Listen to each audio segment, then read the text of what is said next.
Republic Kannada. ನಾನು ಶ್ರೀಲಕ್ಷ್ಮಿ ಅಭಿಜಿತ್. ಕಾದಂಬರಿಗಳ ಹರಿಕಾರ, ಬರಹಗಳಿಂದಲೇ ಸೆಳೆದ ಮೋಡಿಗಾರ, ಸಾಹಿತ್ಯ ಕ್ಷೇತ್ರದ ಮೇರು ಪರ್ವ ಎಸ್ಎಲ್ ಭೈರಪ್ಪನವರು ನಮ್ಮನ್ನು ಅಗಲಿದ್ದಾರೆ. ಸುದೀರ್ಘ 6-7 ದಶಕಗಳ ಬರವಣಿಗೆಗೆ ಪೂರ್ಣ ವಿರಾಮವಿಟ್ಟಿದ್ದಾರೆ. ಪದ್ಮಭೂಷಣ ಡಾಕ್ಟರ್ ಎಸ್ಎಲ್ ಭೈರಪ್ಪ ಇನ್ನು ನೆನಪು ಮಾತ್ರ.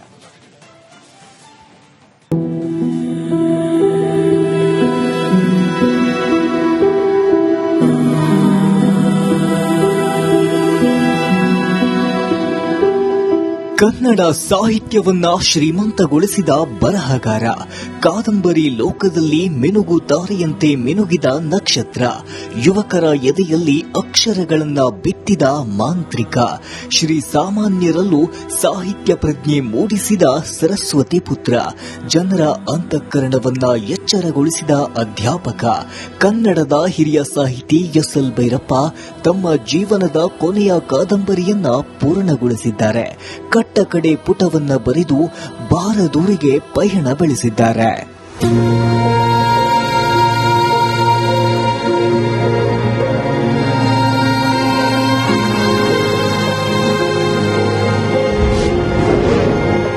ಜೀವನ ಪರ್ವ ಮುಗಿಸಿದ ಎಸ್ಎಲ್ ಭೈರಪ್ಪ,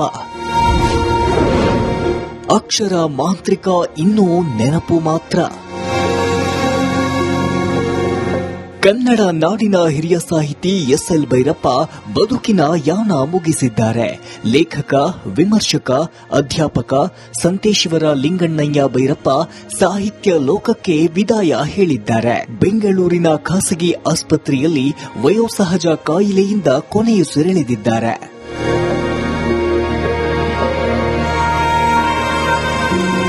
ಕಳೆದ 3 ದಿನಗಳ ಹಿಂದೆ ಎಸ್ಎಲ್ ಭೈರಪ್ಪ ಬೆಂಗಳೂರಿನ ಖಾಸಗಿ ಆಸ್ಪತ್ರೆಗೆ ದಾಖಲಾಗಿದ್ರು. ಕಾಲು ನೋವು, ಸುಸ್ತಿಗೆ ಆಸ್ಪತ್ರೆಯಲ್ಲಿ ಚಿಕಿತ್ಸೆ ಪಡೆಯುತ್ತಿದ್ರು.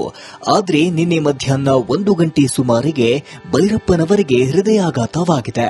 2:38 ಸುಮಾರಿಗೆ ಅಕ್ಷರ ಮಾಂತ್ರಿಕನ ಹೃದಯ ಬಡಿತ ನಿಂತು ಹೋಗಿದೆ.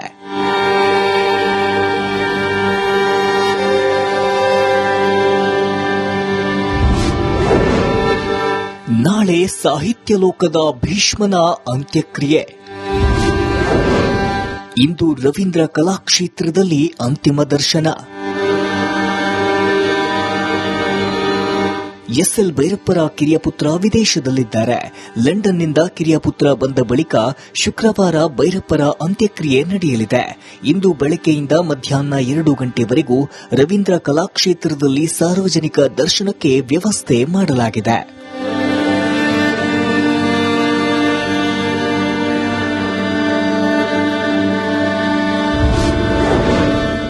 ಮೈಸೂರಿನಲ್ಲಿ ಅಕ್ಷರ ಮಾಂತ್ರಿಕನ ಅಂತ್ಯ ಸಂಸ್ಕಾರ.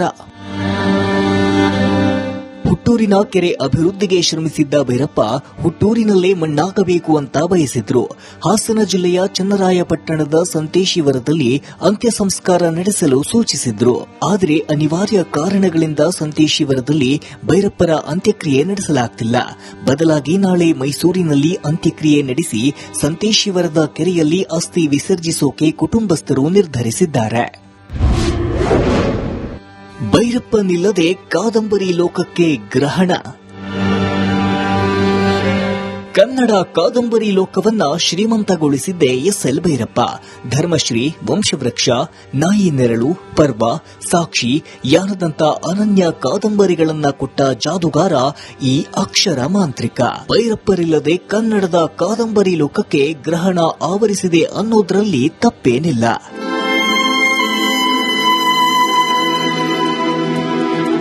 ದೂರ ಸರಿದರೂ ಸರಸ್ವತಿ ಸಮ್ಮಾನ್ ಎಂದೆಂದಿಗೂ ಜೀವಂತ. ಸರಸ್ವತಿ ಪುತ್ರನ ಸಾಹಿತ್ಯ ಯಾನ ಅನನ್ಯ. ಕನ್ನಡ ಸಾಹಿತ್ಯ ಲೋಕದಲ್ಲಿ ಎಸ್ಎಲ್ ಭೈರಪ್ಪ ಬಿತ್ತಿದ ಅಕ್ಷರ, ಸರಸ್ವತಿ ಪುತ್ರ ಮೂಡಿಸಿದ ಸಾಕ್ಷಿ ಪ್ರಜ್ಞೆ ಎಂದೆಂದಿಗೂ ಅಮರ. ಓದುಗರ ಮನಸ್ಸಲ್ಲಿ ಸಂತೇಶ್ವರ ಲಿಂಗಣ್ಣಯ್ಯ ಭೈರಪ್ಪ ಅಜರಾಮರ.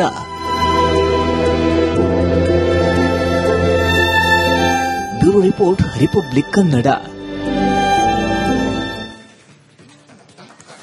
ತಮ್ಮ ವಿಭಿನ್ನ ಶೈಲಿಯ ಬರಹಗಳಿಂದಲೇ ಓದುಗರನ್ನ, ವಿಶೇಷ ಓದುಗ ವಲಯವನ್ನ ಹೊಂದಿದ್ದಂಥವರು ಭೈರಪ್ಪನವರು. ಸಾಹಿತ್ಯ ಲೋಕದ ಭೀಷ್ಮನ ನಿಧನ ಸಾರಸ್ವತ ಲೋಕಕ್ಕೆ ನಿಜಕ್ಕೂ ತುಂಬಲಾರದ ನಷ್ಟವಾಗಿದೆ. ಭೈರಪ್ಪ ಅವರ ಸಾಹಿತ್ಯವನ್ನ ನೆನೆದು ಅವರ ಶ್ರೇಷ್ಠ ವ್ಯಕ್ತಿತ್ವವನ್ನ ನೋಡಿ. ಇದರಲ್ಲಿ ವಿಶೇಷ ಅಂತಂದ್ರೆ ಅವರ ವ್ಯಕ್ತಿತ್ವವೂ ಅಷ್ಟೇ ಶ್ರೇಷ್ಠ, ಅವರ ಸಾಹಿತ್ಯವೂ ಅಷ್ಟೇ ಶ್ರೇಷ್ಠ. ಅದನ್ನ ನೆನೆದು ಗಣ್ಯರು ಕಂಬನಿ ಮಿಡಿದಿದ್ದಾರೆ.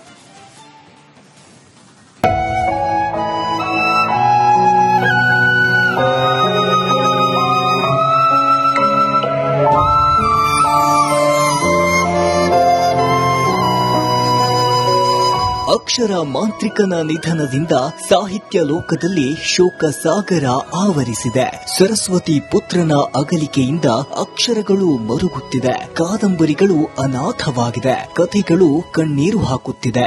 ಭೈರಪ್ಪ ಜನ್ಮ ನೀಡಿದ ಪಾತ್ರಗಳ ಕಣ್ಣಂಚಲ್ಲೂ ನೀರು ಜಿನುಗುತ್ತಿದೆ. ಎಸ್ಎಲ್ ಭೈರಪ್ಪ ಕ್ರಾಂತಿಕಾರಿ ಸಾಹಿತಿ. ಎಸ್ಎಲ್ ಭೈರಪ್ಪನವರು ಒಂದು ದೊಡ್ಡ ಕ್ರಾಂತಿಕಾರಿ ಸಾಹಿತಿ ಅಂತಾನೆ ಹೇಳ್ಬೋದು. ಹಿಂದೆ ಅವರು ನಮ್ಮಲ್ಲಿ ನಾವು ಕನ್ನಡ ಸಾಹಿತ್ಯ ಪರಿಷತ್ತಿನ ಅಧ್ಯಕ್ಷರಾಗಿ ನಮ್ಮಲ್ಲಿ ನಾವು ಮಾಡಿದಾಗ ಅವರೇ ಅಧ್ಯಕ್ಷತೆಯನ್ನು ವಹಿಸಿದ್ರು. ನೇರ ನಿರಂತರ ಯಾರಿಗೂ ಕೂಡ ಎದುರದೆ ಅವರ ಅಭಿಪ್ರಾಯವನ್ನು ವ್ಯಕ್ತಪಡಿಸ್ತಾ ಇದ್ರು. ಸೊ ಇವತ್ತು ಅವರು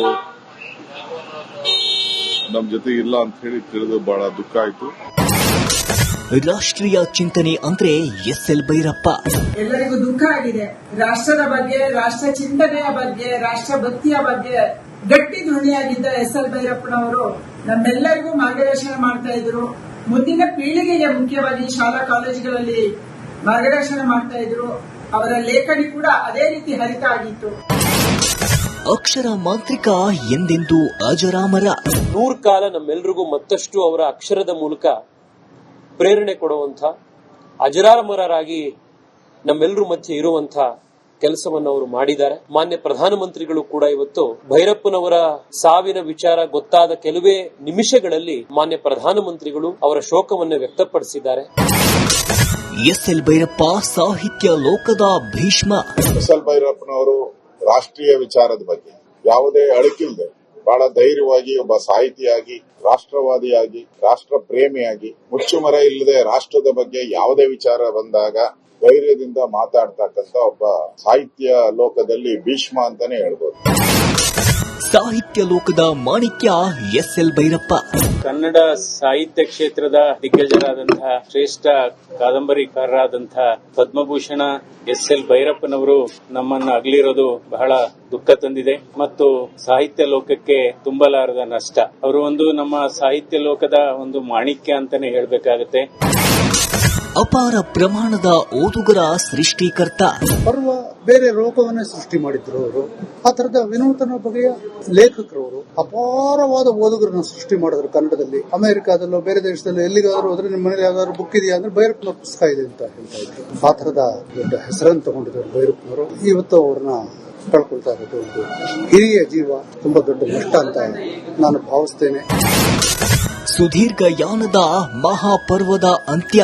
ಒಂದು ಸುದೀರ್ಘ ಯಾನದ ಮಹಾಪರ್ವದ ಅಂತ್ಯ ಇದು. ಒಂದು ತಲೆಮಾರಿಗೆ ಕನ್ನಡ ಸಾಹಿತ್ಯವನ್ನ ಓದ್ಕೊಂಡವ್ರಿಗೆ ಬಲವಾಗಿ ಅದರ ಅಭಿರುಚಿಯನ್ನು ಹೆಚ್ಚಿಸಿಕೊಳ್ಳಕ್ಕೆ, ಸಾಹಿತ್ಯದ ಅಭಿರುಚಿಯನ್ನು ಹೆಚ್ಚಿಸಿಕೊಳ್ಳಕ್ಕೆ ಈ ಮಹಾಪುರುಷ ಕೆಲಸ ಮಾಡಿದ್ರು ಅನ್ನೋದೇ ಒಂದು ದೊಡ್ಡ ಸೌಭಾಗ್ಯ.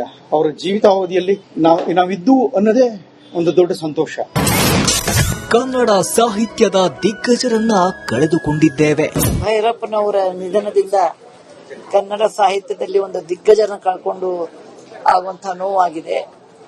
ಸಂಪೂರ್ಣವಾದ ಜೀವನ ಅವರು ನಡೆಸಿದ್ರು.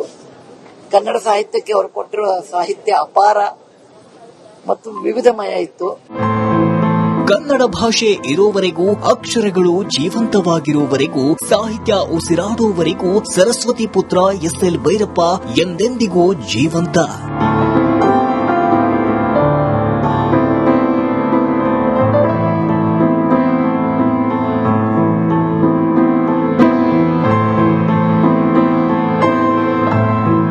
Bureau report, republic Kannada.